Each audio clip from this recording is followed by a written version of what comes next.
너희 안에 이 마음을 품으라.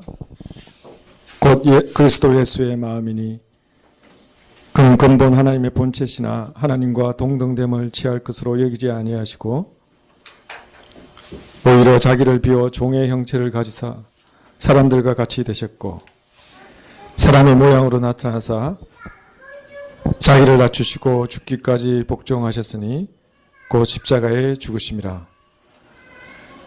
하나님, 이 땅 죄악 가운데 있는 우리를 구원하기 위해 오신 하나님, 진실로 감사와 찬양을 올려드립니다. 예수님, 당신의 십자가의 죽음과 부활과 우리를 향한 당신의 사랑으로 말미암아 우리 모두 이 자리에 함께 모였습니다. 우리의 경배와 찬양을 받아 주시옵소서.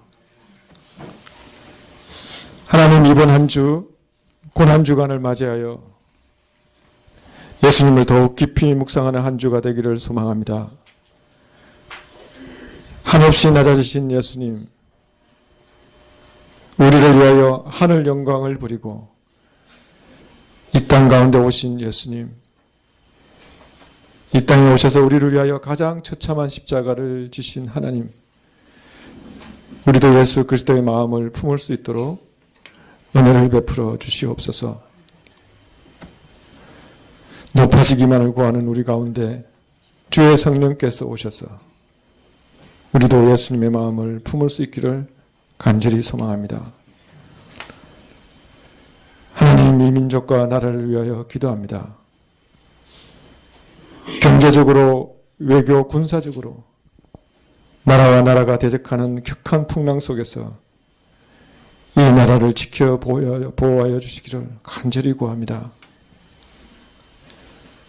역사와 만물의 주관자 되신 하나님, 열강들의 위정자들의 마음을 제어하여 주시고 세계와 이 나라의 위정자들에게 하나님의 지혜와 말씀을 허락하여 주사 이 나라가 큰 어려움을 당치 않게 하여 주시옵소서. 하늘로부터 오는 하나님의 평강을 이 나라 가운데 허락하여 주시기를 간절히 구합니다. 하나님, 정치적으로, 사회적으로, 경제적으로 큰 문제를 안고 있는 이 민족을 불쌍히 여겨주사 참으로 주님 고쳐주시고 새롭게 하여 주시기를 간절히 구합니다. 하나님, 하나님의 말씀이 이 땅 가운데서도 참된 진리인 것을 고백합니다. 이 나라와 이 민족교회가 공의를 행하며 자비를 사랑하며 겸손히 하나님과 함께 동행하는 민족 되게 하여 주시옵소서. 하나님, 주의 몸된 성가교회를 위하여 기도합니다. 매일매일 하나님의 사랑을 우리 가운데 부어주시고 하나님의 그 다함없고 변함없는 사랑으로 말미암아 우리가 당한 힘들고 어려운 일들을 넉넉히 이겨나가게 하여 주시옵소서. 하나님, 무너진 우리의 마음과 몸을 일으켜 세워주시기를 간절히 구합니다.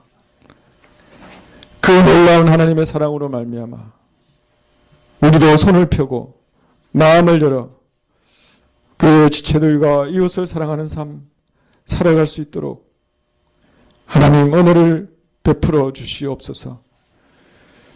그래야 주의 복음이 우리의 가족들과 이웃들에게 참으로 증거되기를 간절히 소망합니다. 하나님께서 우리에게 주신 것의 일부를 우리를 대표하여 하나님께 드리고 찬양을 하나님께 올려드리오니 하나님 받으시고 희망하여 주시옵소서. 하나님, 오늘 우리 가운데 말씀을 허락하여 주사 주를 더욱 알아가고 닮아가게 하시고 이 땅 가운데서 힘있게 살아가게 하여 주시옵소서. 우리를 위해 십자가 고난을 당하신 예수님의 이름으로 기도합니다. 아멘.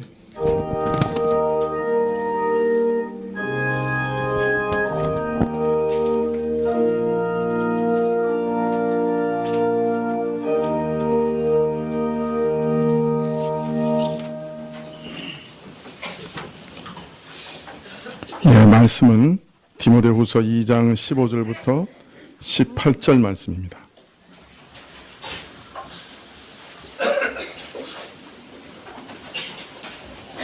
디모데후서 2장 15절부터 18절 말씀입니다. 신약 344쪽인데요.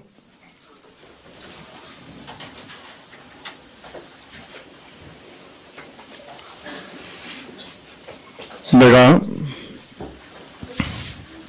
진리의 말씀을 옳게 분별하며 부끄러워할 것이 없는 일꾼으로 인정된 자로 자신을 하나님 앞에 드리기를 힘쓰라. 망령되고 헛된 말을 버리라. 저희는 경건치 않음에 점점 나아가나니 저희 말은 독한 창질의 썩어짐과 같은데 그 중에 후메네오와 빌레도가 있느니라. 진리에 관하여는 저희가 그릇되었도다. 부활이 이미 지나갔다 하므로 어떤 사람들의 믿음을 무너뜨리느니라. 계속한대요.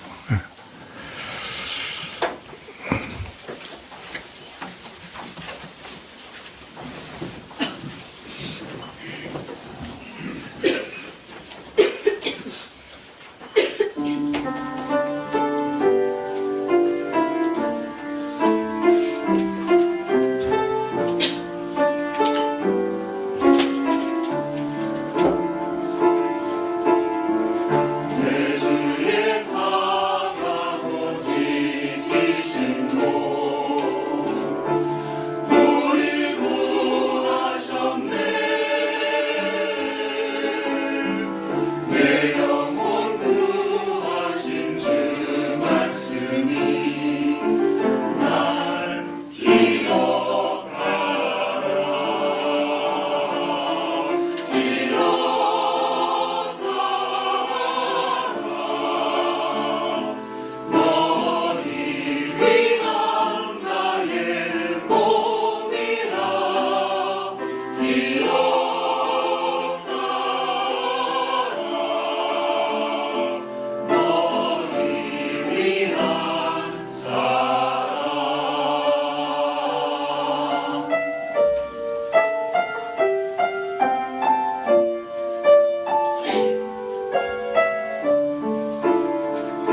감사합니다. 유명한 작곡가 핸델의 이야기입니다. 핸델이 어느 날 가발을 잃어버렸습니다. 이 당시에는 이 남자들도 가발을 쓰고 있었는데요. 또 아주 중요한 물건이기 때문에 핸델이 아주 난처하게 됐죠. 근데 마침 한 아가씨가 가발을 찾아다 주었습니다. 근처 이발소에서 일하던 여인이었는데요. 고마운 마음에 핸델은 자주 그녀를 찾아가게 되었고 두 사람 관계가 조금씩 발전하게 되었습니다. 핸델은 그녀에게 자신이 작곡한 오라토리오 메시아의 친필 악보를 주었죠. 그것은 이제 자기 마음을 준 거죠. 그래서 그녀와 결혼할 생각까지도 가지게 되었습니다. 그러던 어느 날 핸델이 이발소에 들어갔는데 아가씨는 핸델이 온 줄 몰랐어요. 손님의 머리를 만지고 있던 그녀는 무심코 동료 이발사에게 머리를 말게 악보 몇 장만 주세요. 그렇게 말을 했습니다. 쩌쩌치죠. 그 말을 들은 핸델은 조용히 이발소를 빠져나와서 다시는 그 아가씨를 찾지 않았다. 그런 얘기가 있습니다. 참 귀한 악보를 알아보지 못했죠. 그 여인은. 근데 우리도 사실은 하나님의 사랑의 편지, 이 성경 말씀의 참 가치를 깨닫지 못하고 살아가고 있는 것이 아닌가. 다시 한번 자문해 봅니다. 사실 이 성경 말씀의 가치를 깨달으려면 먼저 우리 눈이 열려야 돼요. 이 말씀을 우리가 사실은 읽는다고 해서 깨달을 수 있는 것이 아니거든요. 이사야서에 보면 하나님께서 이 성경을 주자 이 글을 못 읽는 사람들은 뭐라고 얘기하냐면 제가 글을 못 읽어서 성경 못 읽습니다. 이제 그렇게 대답하는 거예요. 이제 글을 읽는 자들에게 성경을 주니까 그들이 뭐라고 얘기하냐면 성경은 내게 닫혀 있기 때문에 제가 읽을 수가 없습니다. 읽어도 무슨 뜻인지 모른다는 얘기죠. 그러니까 다른 말로 말하면 참 성경은 신기한 책이에요. 성령께서 이게 눈을 열어서 이 말씀을 이렇게 깨닫게 하셔야 이 성경의 가치를 깨닫는 거예요. 그런 역사가 없으면 그냥 이 성경책은 이 땅에 있는 수많은 책들 중에 그냥 하나일 뿐이에요. 뭐 호모의 일리아드나 오디세이나 뭐 이런 그런 옛날 책 그렇게 보이는 것 뿐이죠. 그러나 이상하게 성령께서 역사하시기 시작하면 이 말씀이 살아있는 말씀으로 와닿는 거예요. 그리고 하나님이 친히 내게 말씀하시는 말씀으로 이렇게 와닿죠. 네. 바울은 복음 전도자가 복음을 전할 때 주의해야 할 일에 대해서 말씀하시면서 우리가 지난 시간에 살펴본 대로 맨 먼저 말씀하시기를 말다툼을 하지 말아라. 그렇게 말씀합니다. 복음 전할 때 말다툼하지 마라. 오직 전하는 자는 성령 하나님만을 의지해서 전할 것이요. 말로써 상대방을 압도하여 이기려고 하지 마라. 왜냐하면 복음은 사람의 논리나 말재주로 상대방을 압도한다고 해서 전해지는 것도 아니고 또 말싸움에서 상대방을 굴복시킨다고 그 상대방을 구원할 수 있는 것도 아니기 때문이다. 오직 성령께서 역사하실 때만 복음의 능력이 발휘되는 것이므로 오직 복음 전하는 자는 겸손히 하나님만을 의지해서 전할 뿐이요. 상대방을 위해서 상대방의 영혼의 유익을 위해 조심해서 전해야 된다. 그렇게 말씀하고 있습니다. 자, 오늘은 복음 전도자가 주의해야 할 일들 그 두 번째, 둘째에 대해서 말씀을 살펴보려고 합니다. 바울은 복음 전도자가 주의할 또 다른 일에 대해 말씀하시기를 진리의 말씀을 옳게 분별하는 일꾼이 되기를 힘써야 한다. 복음 전도자는 진리의 말씀을 옳게 분별하는 일꾼이 되기를 힘써야 한다. 이렇게 말씀합니다. 오늘 말씀 디모데후서 2장 15절을 보시면 내가 진리의 말씀을 옳게 분별하여 부끄러울 것이 없는 일꾼으로 인정된 자로 자신을 하나님 앞에 드리기를 힘쓰라 이렇게 얘기합니다. 먼저 여기서 부끄러울 것이 없는 일꾼으로 하나님께 인정을 받는 사람 되기를 힘쓰라 이렇게 말씀하시는데요. 이 말씀은 목회자의 삶 전부가 그의 모든 행실, 그의 언어, 말, 그의 결정 뿐만 아니라 그의 모든 무의식까지 부끄러울 것이 없는 일꾼으로 하나님의 인정을 받는 사람이 되어야 한다 하는 그 말씀입니다.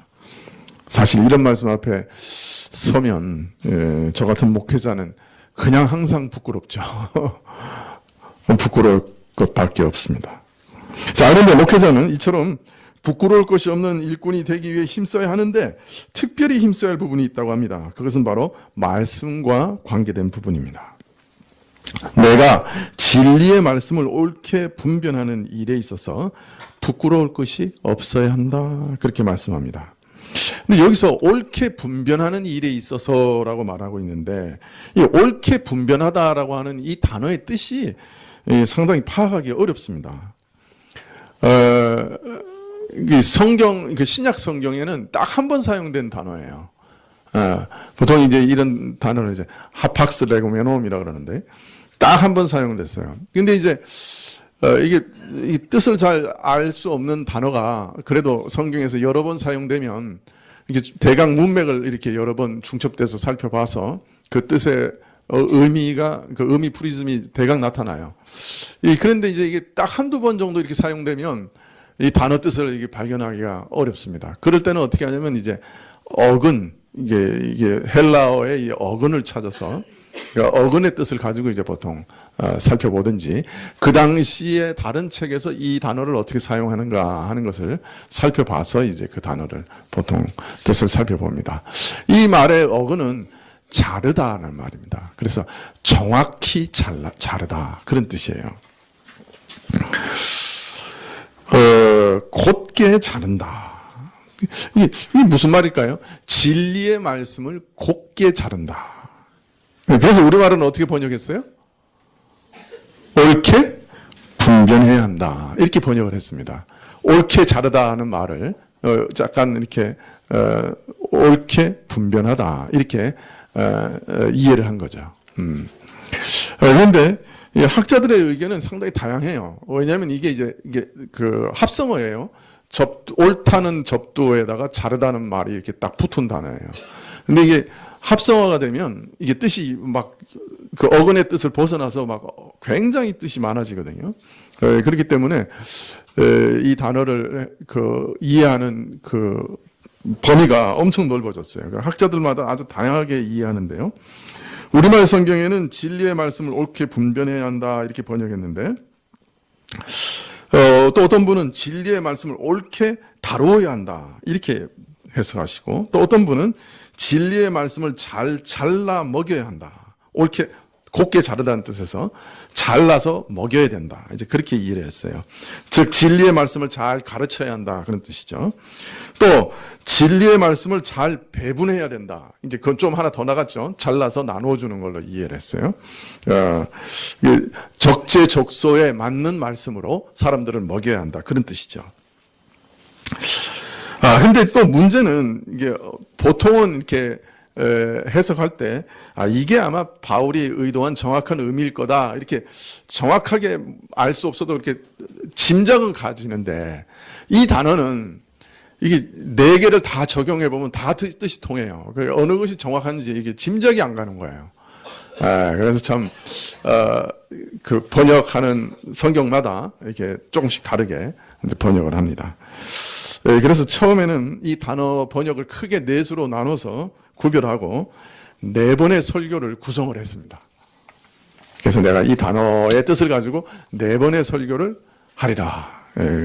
그런데 여러분의 인내를 시험하는 일이 될까 해서 포기했습니다. 여러분에게는 다행이죠. 자, 그러면 이 단어를 어떻게 번역하면 좋을까요? 저는 이 말씀을 진리의 말씀의 선포에 고든 고랑을 팔아 이렇게 번역을 했습니다. 무슨 소리냐? 진리의 말씀을 선포할 때 고든 이랑을 팔아.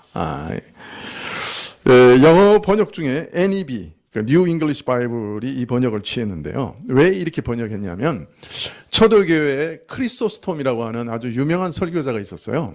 그러니까 동로바 제국에.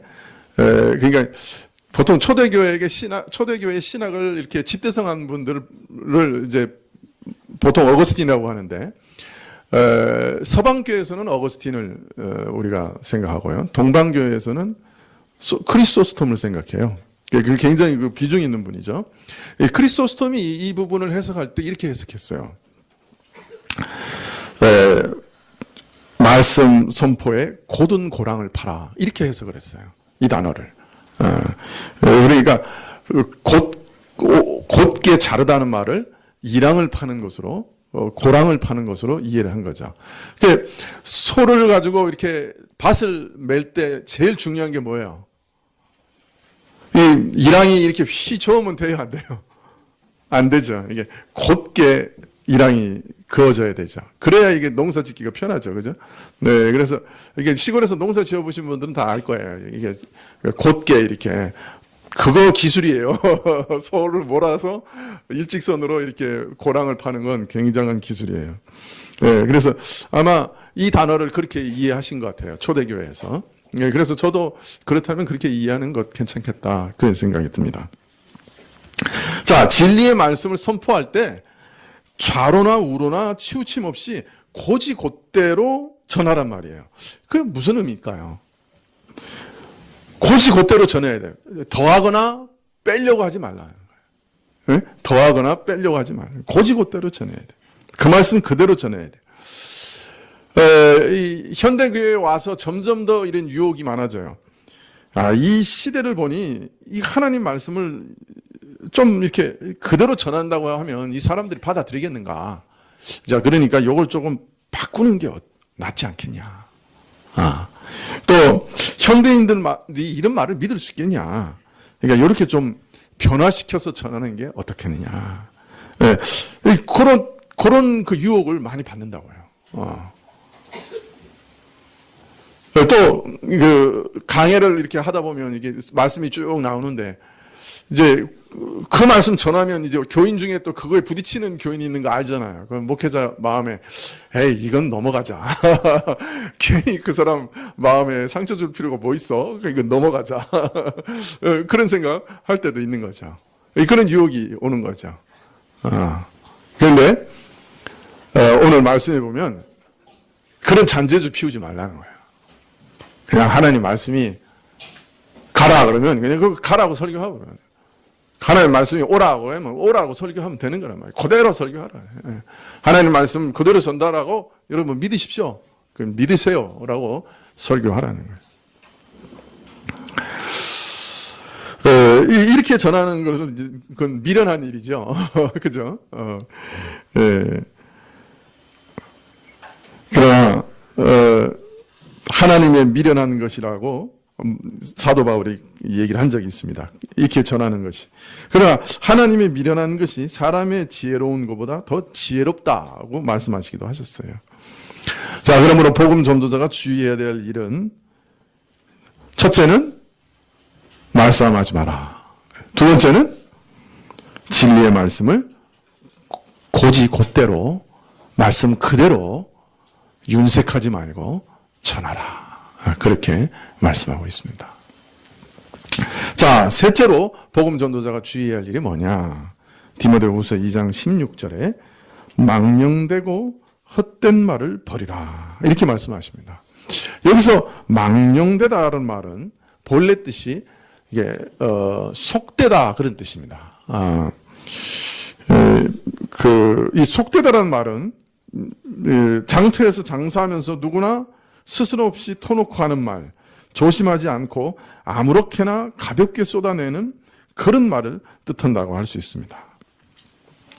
또 헛된 말이라고 하는 표현은 이게 공허하다는 말입니다. 알맹이가 없다. 그러니까 말을 위한 말이요, 내용이 없다는 말이죠. 네. 그냥 재미를 위해 이어가는 그런 말이라고 이해해도 좋을 겁니다. 하나님 말씀을 전하는데 장바닥이나 친한 사람들의 모임에서 터놓고 장난삼아 조심없이 막 말하는 것처럼 해서는 안 된다는 거예요. 또 아무 내용 없는 말, 그저 듣는 사람들이 귀를 즐겁게 하기 위해서 흥미와 관심을 돋우는 그런 얘기를 해서도 안 된다. 왜냐하면 전도자는 자기 말을 전하는 게 아니거든요. 사람의 말을 전하는 게 아니에요. 그는 하나님의 말씀을 전하는 것이죠. 그 내용은 그리스도 안에 있는 구원을 영원한 영광과 함께 얻게 하시는 그 생명의 말씀 아닙니까? 영원히 죽고 사는 것을 결정하는 말씀이죠. 전도자는 사람을 살리고 죽이는 그런 하나님의 말씀을 전하고 있다. 그렇다면 이 말씀을 어떻게 전해야 되겠어요? 이런 말씀을 전하는 자가 어떻게 코미디언이 만담을 하듯이, 장바닥에서 장사하듯이, 친구들이 모여 농담하듯이 이 말씀을 전할 수가 있겠습니까? 사람들의 귀나 즐겁게 하고자 재미삼아 할 수 있겠어요? 참 어떤 목사님들은 정말 재밌게 설교를 하시더만요. 텔레비전에 나오시는 장모 목사님 이렇게 보면 코미디언보다 더 재밌는 것 같아요. 네. 사실 저도 그렇게 하고 싶은데 제가 그렇게 재주가 없어요. 그런데 감사합니다, 하나님 앞에. 그런 재주가 없는 거에 대해서. 말재주가 없는 것도 어떤 때는 도움이 되는 거예요. 말재주가 너무 있으면 이거 현란하게 사람이 너무 재밌어가지고 그 재미에 그냥 사람들이 휩싸이기 쉽죠. 네.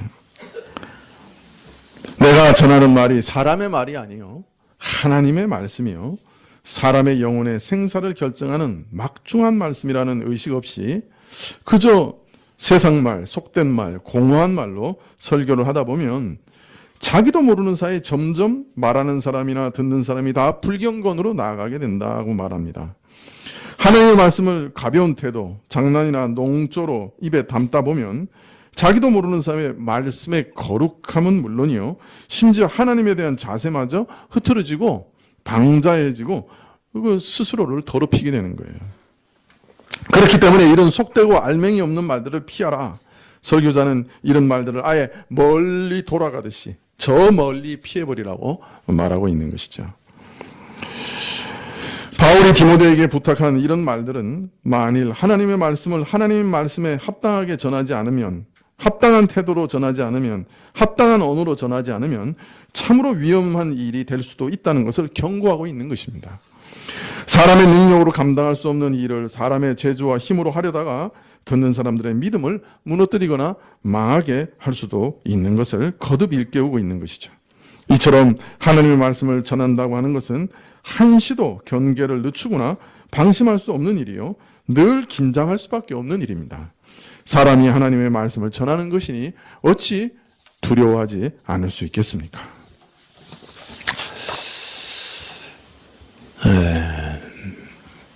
사실 이 성경 말씀이 하나님의 말씀이라고 하는 것은 단순히 그 말씀이 진리요, 사실이요, 확실한 것이다, 그런 뜻 외에도 더 중요한 의미가 있죠. 성경을 하나님 말씀이라고 할 때는 하나님께서 친히 우리에게 하시는 말씀이다. 이 성경을 읽을 때 또 그 해석을 들을 때 하나님이 친히 우리에게 하시는 말씀으로 들어야 한다 하는 뜻이 거기 들어있는 것입니다. 이게 하나님 말씀이다 라고 할 때는 이것을 하나님이 내게 하시는 말씀으로 들어야 한다, 그것이 전제되어 있는 것이에요. 어떤 분들은 이런 생각을 하시는 분들도 있으시죠. 하나님께서 친히 내한테 그냥 나타나셔서 그냥 그 음성으로 탁 말씀하시면 얼마나 좋겠나. 그러면 내가 그냥 다 믿을 수 있지 않겠는가. 그렇게 생각이 듭니다. 그러나 그렇게 하신 적이 있었죠? 언제 있습니까? 기억이 나세요? 모세가 애굽에서 이스라엘 백성을 이끌어내서 어디로 갔습니까? 시내산에 갔죠. 예, 그런데 이제 시내산에 가가지고 하나님께서 시내산에 임재하시고 그냥 번개와 그냥 빽빽한 구름과 천둥, 불 막 이런 그 두려운 영광 가운데 하나님께서 이스라엘을 만나셨죠. 그때 하나님께서 사람이 들을 수 있는 그 음성으로 친히 시내산에서 이스라엘 백성에게 말씀하셨죠. 그래서 어떻게 됐어요? 백성들이 막 좋아하고 다 믿었어요? 아니에요. 그 음성 들은 사람들은 전부 아이고 모세야 다시는 하나님께서 우리에게 말씀하지 않도록 좀 부탁해라. 저 말씀 들으니까 우리가 두려워서 죽을 것 같으니까 다시는 우리한테 말씀하지 마시라고 좀 하나님께 부탁해달라. 그렇게 반응을 보였어요.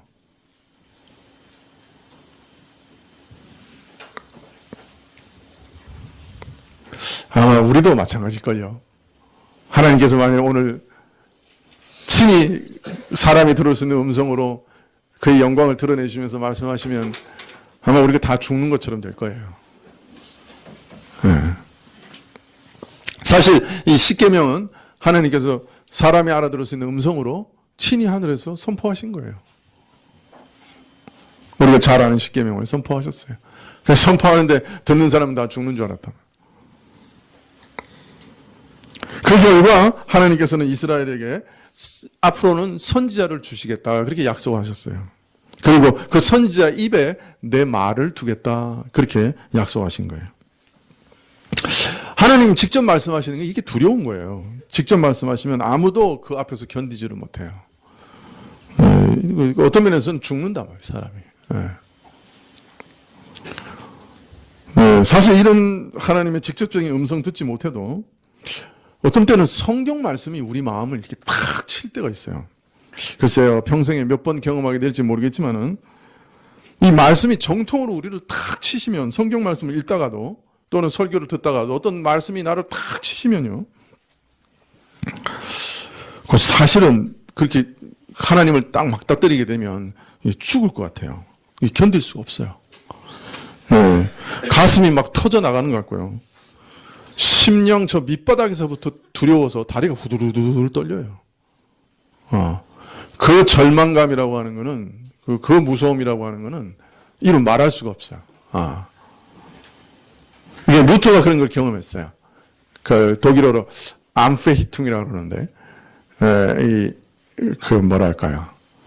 자기 죄를 지적하시는 하나님의 말씀 앞에서 그 자기를 본 거예요. 그대로 그 말씀 속에서 자기를 탁 보게 됐어요. 그래서 완전히 죽는 것 같이 됐죠. 루터가.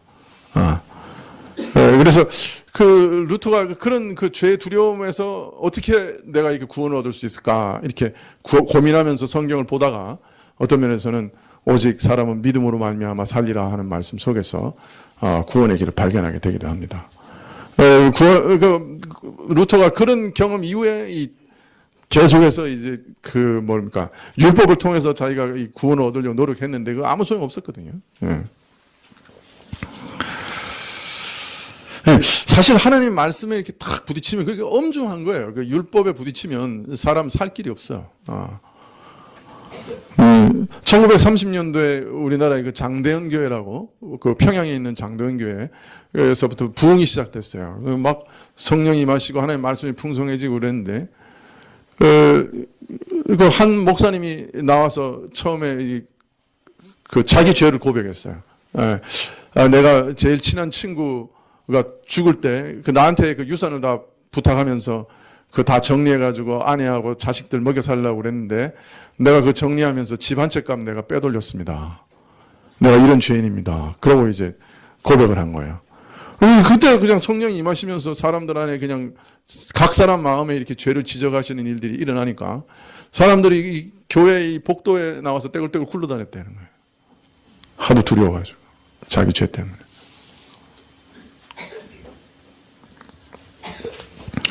사람이 하나님 말씀을 이렇게 직접적으로 이렇게 막다뜨리게 되면 이렇게 두려운 것이죠. 그래서 어떤 면에서는 하나님께서 은혜를 베푸셔서 우리로 이렇게 어느 게 은혜인지 모르겠지만 이렇게 충격적으로 이렇게 그 말씀을 닫게 하지 않으시고, 또 어떤 면에서는 매우 인격적으로 이 말씀을 통해, 성경 말씀을 통해서 이렇게 전달하시고 선지자들의 입에 이 말씀을 두셔서 우리로 이렇게 설득하시는 거예요. 그게 참 큰 은혜죠. 그게 또 하나의 은혜죠. 비록 사람이 전해했지만 말씀 자체는 그래서 하나님의 말씀이에요. 그 엄중한 하나님 말씀이죠. 그래서 이 말씀을 전했는데, 그 하나님 말씀을 올바로 전했는데 그 말씀을 듣지 않으면 그 하나님 말씀을 거부하고 멸시하는 것이 되죠. 예. 그 사람 말을 멸시하는 게 아니라 하나님 말씀을 멸시하는 게 되죠. 그래서 책임을 지게 되는 것입니다. 그러니 선지자들이 말씀을 적은, 이 메시지를 적은 이 성경 말씀도 바로 그런 하나님 말씀이에요. 이 말씀을 들을 때 우리가 하나님 앞에서 들어야 되고, 이게 하나님 말씀이다 이렇게 들어야 되는 것이죠. 또 이렇게 말씀을 드리면, 이게 성경 가지고 이거 설교하는 사람들은 이거 도저히 반박을 못 하겠구나, 하나님의 말씀 전하는 설교를 누가 반박하고 거스를 수 있겠는가, 이렇게 생각하기 쉽습니다. 어떤 의미에서는 그런 자세를 가져야죠. 하나님 말씀을 전할 때 그것을 거부하는 것은 하나님을 거부하는 것 같은 무거운 죄를 범하는 것이다 하는 사실을 우리가 인식해야 됩니다. 그런데 여기서 또 하나 꼭 생각해야 될 게 있어요. 이와 같이 확실하고 참된 것, 사람의 말이 아니라 하나님의 말씀을 전한다고 할 때 또 하나 아주 주의해야 될 게 있어요. 오늘 말씀 그것을 또 가르치고 있는데요. 왜냐하면 여기 가짜가 있기 때문이에요. 악한 마귀와 그의 사주를 받은 사람들이 하나님의 말씀을 가장하는 일이 아주 많이 있었어요. 초대교회부터 아주 많이 있었어요. 오늘 말씀에서 그 예를 이렇게 말씀합니다. 디모데후서 2장 17절에 저희 말은 독한 창질의 썩어짐과 같은데 그 중에 후메네오와 빌레도가 있느니라. 진리에 관하여는 저희가 그릇되었도다. 부활이 이미 지나갔다 하므로 어떤 사람들의 믿음을 무너뜨리느니라. 속되고 공허한 말들은 점점 불경건에 나간다고 조금 전에 말씀하셨는데, 이런 말은 마치 독한 피부병처럼 급속하게 퍼져나가고 온몸을 썩게 한다 이렇게 말합니다. 아주 전염성이 강하다는 말이에요. 여러분, 아이를 기를 때 언제 욕을 배우죠? 아이 기를 때 여러분 언제 욕을 배워요? 아이가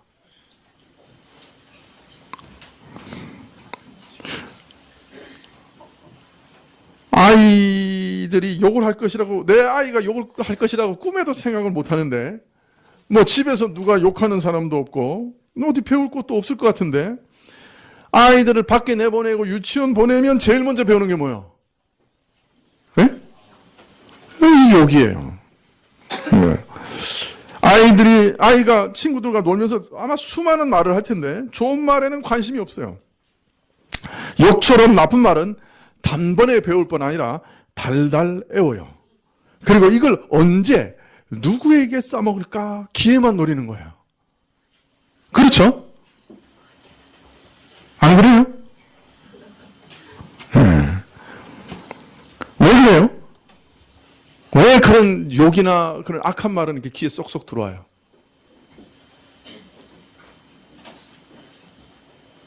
왜 그래?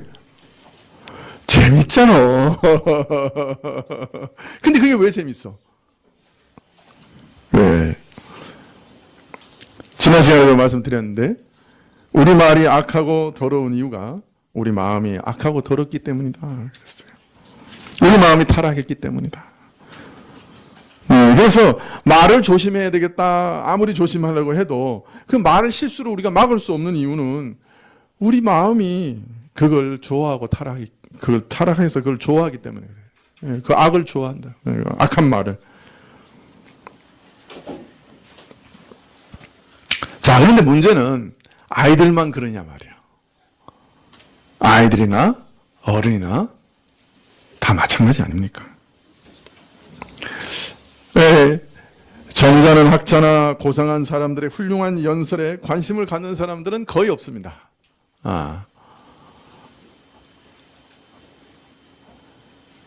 요새 네이버에서 인문 강좌를 아주 우리나라에서 최고 탑되는 이렇게 학자들을 모아가지고 인문 강좌를 만들어가지고 이렇게 동영상을 이렇게 보여주는 사이트가 있는데, 가만히 보면 접속 수가 많지 않아요. 아주 그 인문학에 있어서는 아주 최고봉을 가는 그 학자들이 이렇게 하는 그 강좌인데, 네이버가 돈 들여서 하는 것 같은데, 별로 신통치가 않아요. 아무리 점잖은 학자나 고상한 사람들의 훌륭한 연설에 해도 그 관심 없어요. 또 어쩌다 마지못해서 참석해서 듣고서는 그 자리에서 다 귀로 흘러버리고 잊어버립니다. 물론 그 사람 앞에서는 예의상 참 훌륭한 말씀이었다고 칭찬은 아끼지 않습니다만은 정작 딱딱하고 고리타분한 그런 말 마음속에 담아두는 사람 아무도 없습니다. 아이들도 마찬가지죠. 어제 들은 교장 선생님의 후나 기억하는 사람 누가 있어요? 없어요. 그런데 텔레비전에서 개그맨들이 만들어내는 그 기발한 농담, 아무 내용 없는 때로는 저질스럽고 낯뜨거운 그런 우스갯소리는 즉각 박장대소하고 즐겁게 받아들이고 함께 웃고 떠들 뿐 아니라 하루만 지나면 이 사람 입에서 저 사람 입으로 전달되어 다음 날이면 그 다음날 아침이 되면 온 국민들 사이에 회자되곤 합니다. 직장에 가보면 전부 다 그 얘기를 합니다. Stupid, great.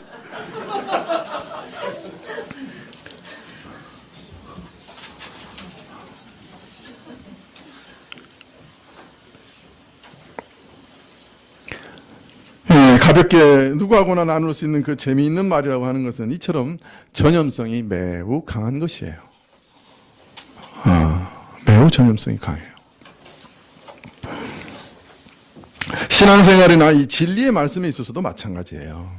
통상 건전하고 유익한 내용은 따분하게 여겨지고 기발한 착상으로 사람들의 관심과 흥미를 불러일으키는 그런 불건전한 내용은 오히려 급속도로 퍼져나갑니다. 자, 만일 어떤 사람이 건전한 복음의 내용에 흥미와 관심이 생겼다고 하면 그건 사실은 기적이에요. 이게 도대체 무슨 말이냐? 복음이 내게 지금 뭘 말해주는 거냐? 이런 흥미와 관심은 성령께서 이 복음의 진리를 깨달아 믿어 우리로 구원 얻게 하시기 위해서 우리 마음을 움직이신 결과예요. 성령께서 우리를 살리시려고 역사하신 거예요. 그래서 평소에는 1푼도 관심 없었던 복음에 대해서 갑자기 흥미를 가지게 하시는 거예요. 이게 큰 은혜죠. 큰 은혜죠. 그러나 이런 성령의 역사와 달리 설교자가 사람들의 관심을 끌고자 하는 목적에서 이것이 진리인가 아닌가, 유익한가 아닌가 그런 거 따지지 아니하고 사람들의 흥미를 자극할 만한 말을 쏟아내는 것은 처음부터 진리와는 무관하였고 진리를 의식하지도 않았기 때문에 조만간 필연적으로 진리에서 벗어나 진리에서 멀어질 수밖에 없는 것이에요. 그런데 이런 말들은 단순히 진리에서 멀어지는 정도에 머물지 않아요. 통상 비진리로 더 나아가서는 거짓으로 나가게 된단 말이에요. 바울은 이런 신뢰로 오늘 말씀에서 후메네오와 빌레데를 들고 있는 것이죠. 이들을 경계하시되 2장 18절에 진리에 관하여서는 저희가 그릇되었다. 완전히 빗나갔다. 부활이 이미 지나갔다 하므로 어떤 사람들의 믿음을 무너뜨리느라 이렇게 얘기합니다. 저희는 부활이 이미 지나갔다고 가르치고 있습니다. 부활이 지나갔다는 말이 무슨 말인지 정확한 의미가 오늘 분명하지는 않습니다만은 부활을 부정할 경우 믿는 사람은 세상에서 가장 불쌍한 자가 되고 맙니다. 결국 만일 부활을 빼내어버리면 복음 자체는 완전히 무너지는 것이죠. 후메네오와 빌레도는 이런 이단 사실을 전하는 데까지 나가서 사람들의 믿음을 완전히 무너뜨려버렸어요. 여러분 세상에서도요 이 무언가 지식과 진리가 어떻게 그 다음 세대에 전달됩니까? 이 교육, 가르치고 배우는 과정을 통해서 전달되죠.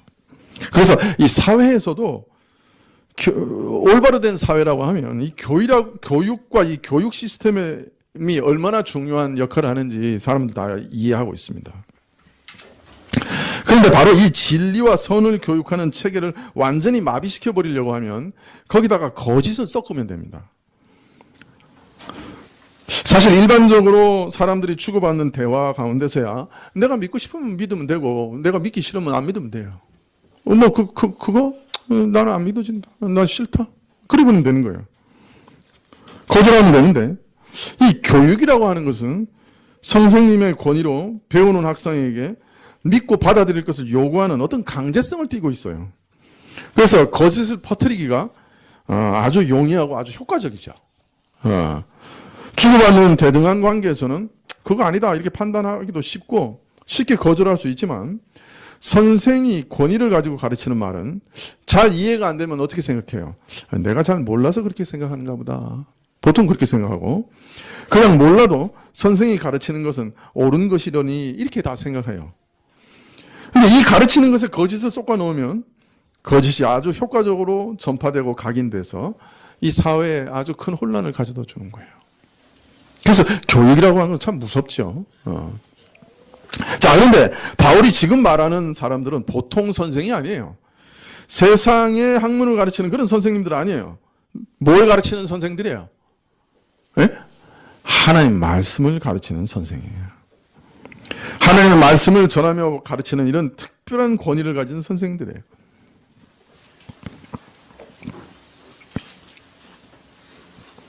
하나님의 이름으로 가르치는 교훈을 누가 감히 함부로 거부하거나 부인하겠어요?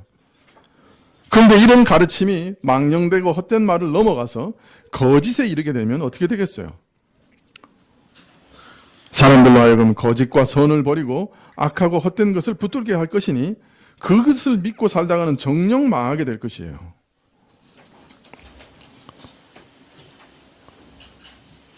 미국 동부에 아주 눈폭풍이 몰아치는 날에 어떤 엄마와 아이가 열차를 탔어요. 그 역을 잘 놓치지 않으려고 창밖을 계속 쳐다보고 있는 그 여인을 어느 신사가 위로하기를 제가 그 역을 잘 아니까 그 역에 내가 내려드리겠습니다. 그랬어요. 그러다가 어느 쯤 가다가 이 열차가 섰어요.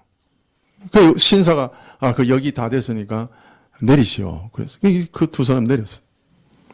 근데 한참 가다가 다른 역에 섰을 때, 그 다음 역에 섰을 때 신사가 그냥 놀래서 당황해서 막 대성통곡을 하고 난리가 난 거예요. 자기가 잘못 알려준 거예요. 기차가 잠시 섰는데 그 다음 역인 줄 알고 알려준 거예요. 그 다음 날 그 엄마와 아이가 내렸던 근처를 수색해 보니 두 사람이 다 눈사람이 돼서 얼어 죽었다.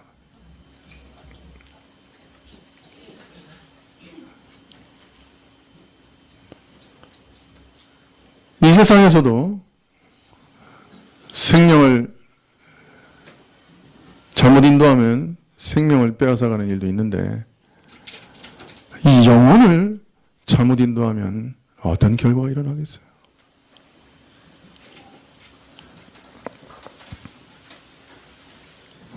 마귀와 악한 영들이 사람을 유혹하고 속이는 방법 중 가장 애쓰는 것, 가장 집중 공략하는 것이 바로 이것이에요. 거짓 선생들을 세워 거짓을 교회 안에 전파하는 거예요. 이런 거짓 선생들이 많이 출현하는 것을 보고 심각한 위기를 느낀 나머지 바울은 디모데에게 진리의 말씀을 곧이곧대로 가르치는 부끄러울 것이 없는 일꾼이 되며 하나님의 인정을 받는 사람 되기를 힘쓰라고, 그리고 망령되고 헛된 말을 버리라고 간절하게 권면하고 있는 것이에요. 바울이 오늘 한 가지 신뢰를 들어 말하는 것입니다만은 하나님의 말씀을 전하는 자가 내가 전하는 것이 이것이 하나님의 말씀이다, 하나님의 계시하신 말씀이다 하는 그런 의식이 없을 경우 그저 세상 일반 학문에서 종교에서 철학에서 말하는 그런 수준의 얘기로 알고 전하면 필연적으로 이런 꼴이 나는 것이에요. 사람들은 좋아할지 몰라요. 참 합리적으로 들리고 재미있게 들릴지도 몰라요. 그 아주 재미있게 그 텔레비전에 나와서 막 말씀하시는 목사님 얘기 가만히 들어보면 반은 맞고 반은 틀린 것 같아요. 얼마나 무서운 거예요. 반은 성경 말씀하고 반은 자기 말하면 어떻게 되겠어요? 얼마나 큰일 되겠어요? 참 독한 창질같이 급속히 퍼져나가서 많은 사람들의 믿음을 무너뜨려 망하게 할 수도 있는 거예요.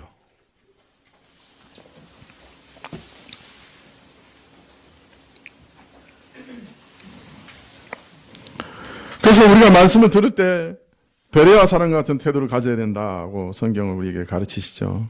사도 바울이 베레아에 전도했는데 베레아 사람들이 어떻게 했어요? 그들에게 전해진 그 복음이 정말 하나님의 말씀인지 구약 성경 말씀을 통해 상고하고 또 상고하면서 확인했다 그래요. 아니 사도 바울이 성령의 권능으로 또 막 여러 가지 병도 고치고 막 귀신도 내쫓고 막 이적을 보이면서 복음을 전하는데 그 뭘 따질 게 있느냐? 믿으면 되지. 그렇게 안 했단 말이에요. 사도가 준 그 복음이 참으로 하나님의 말씀인지 깊이 상고해봤다. 그런데 이런 태도를 가리켜 성경은 뭐라고 말합니까? 베레아 사람들이 매우 신사적이다. 이게 신사적이라는 말은 우리말로 이게 더 정확히 번역하면 고상한 사람들이다 그런 뜻이에요. 그런 태도가 매우 고상한 태도란 말이에요. 그 아주 좋은 태도란 말이에요. 아주 좋은 태도.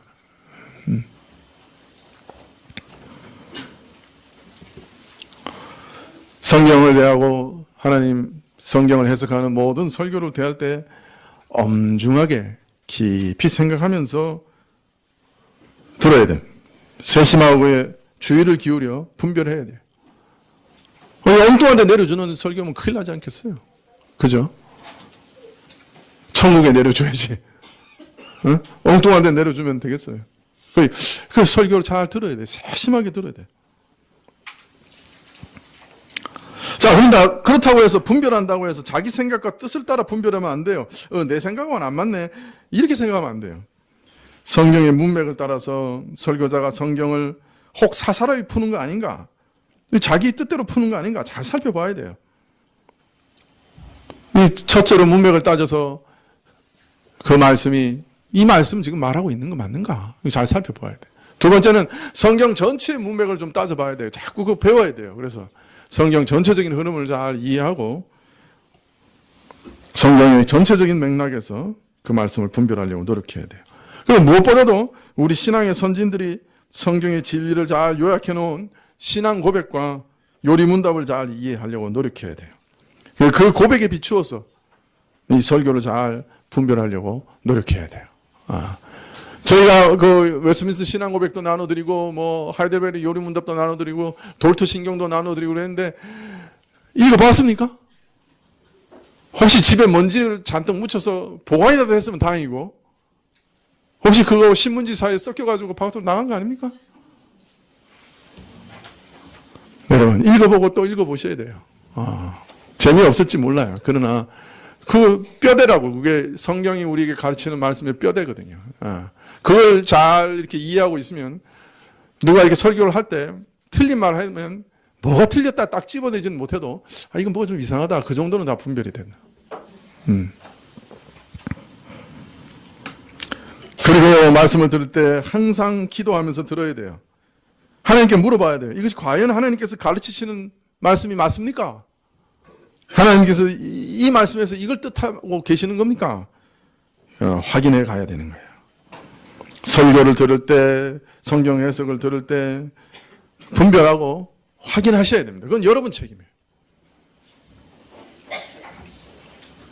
물론 자신이 개인적으로 성경을 읽을 때 이게 깨닫는 일들이 있어요. 이렇게 탁 깨달아진다고요. 근데 그것도 내가 이게 깨달았으니까 이거 다 성령이 주신 것이다 이렇게 생각하면 안 돼요. 그거마저도 또 분별해야 돼요.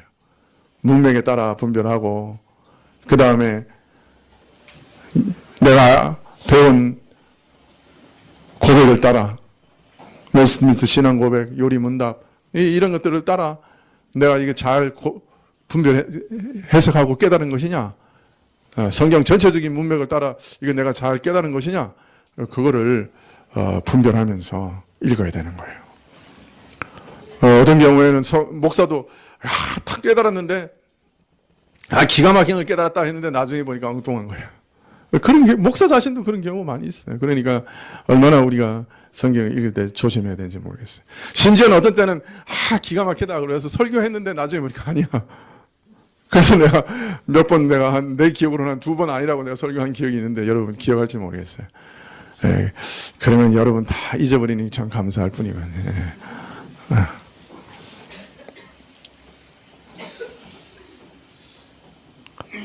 예, 우리가 매일 먹는 밥에 반은 독이고 반은 양식이고 그러면 어떻게 되겠어요? 참 무서운 결과를 가져오겠지요. 여러분, 이 교회에서 듣는 설교도 마찬가지고요. 또 특별히 어디서 텔레비전이나 이런 데서 들을 때도 참 조심해야 돼요. 이전에 내가 어느 날 금요일 날 그 부모님 집에 가서 저녁에 금요 기도회를 뭐 생중계하는 걸 내가 들었는데 어떤 목사님 거를 참 첫말부터 끝말까지 한 번도 맞는 말을 한 적이 없더라고. 한 번도 맞는 말을 한 적이 없더라고. 그 얘기를 아멘 아멘 하고 또 그것도 텔레비전에 생중계하고 사람이 많이 모이니까 그 돈 내고 생중계하는 거 아니에요? 야, 참 이래가지고 어떻게 되겠나 그런 생각 들었어요. 단 한마디도 바른 말을 하는 게 없더라고. 네, 조심하고 또 조심해야 돼요. 근데 그런 얘기일수록 재밌어. 그런 얘기일수록 인기가 많아. 사람들이 많이 모이는 거예요. 독한 피부병이 확 번져가는 것처럼 교회에 번져간다. 우리가 조심할 때다. 더욱 조심해야 되겠다. 그런 생각이 듭니다. 기도하시겠습니다.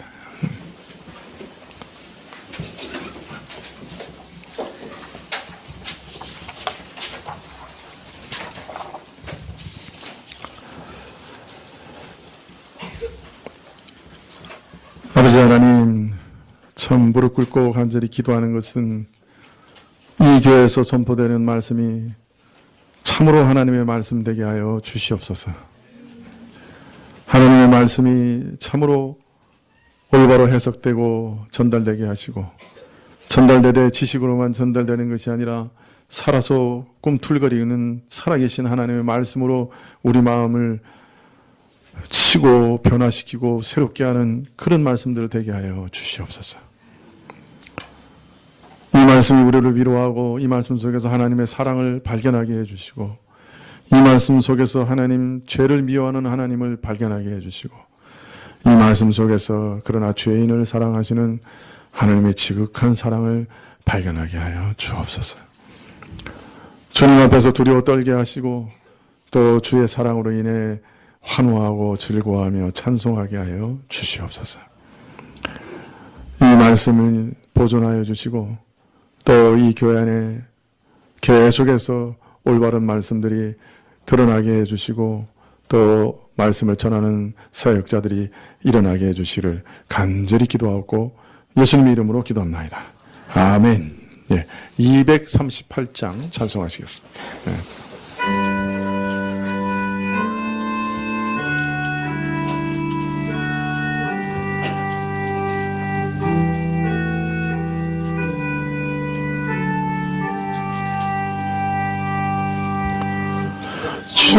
주님의 귀한 말씀은 내 발에 빛 되고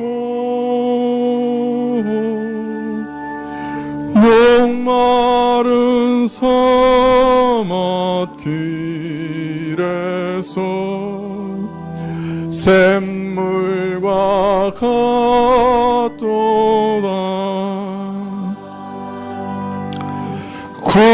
굶주린 나의 영혼을 만나러 먹이고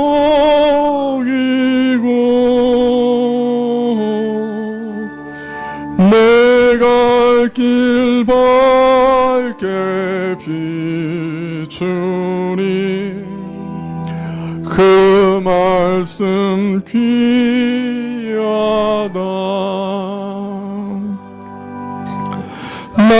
낮에는 구름 기둥과 밤에는 불기둥 주 백성 앞에 나타나 앞장서 주시네. 하늘의 깊은 지혜를 깨닫게 하시고 주 말씀 밝히 알도록 늘 도와주옵소서.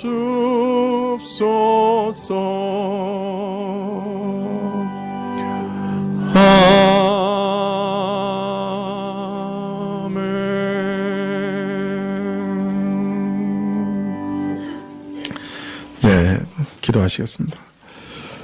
지금은 우리 주 예수 그리스도의 은혜와 하나님 아버지의 그 크신 사랑과 이 은혜와 사랑을 깨닫게 하시고 누리게 하시는 성령님의 교통하시고 역사하심이 하나님 말씀을 하나님의 내게 하시는 말씀으로 듣는 복을 얻게 해주시고 그 말씀 속에서 하나님의 모든 은택을 누리기를 기도하며 머리 숙인 주의 백성들을 위해 지금부터 영원까지 함께 계실지어다. 아멘.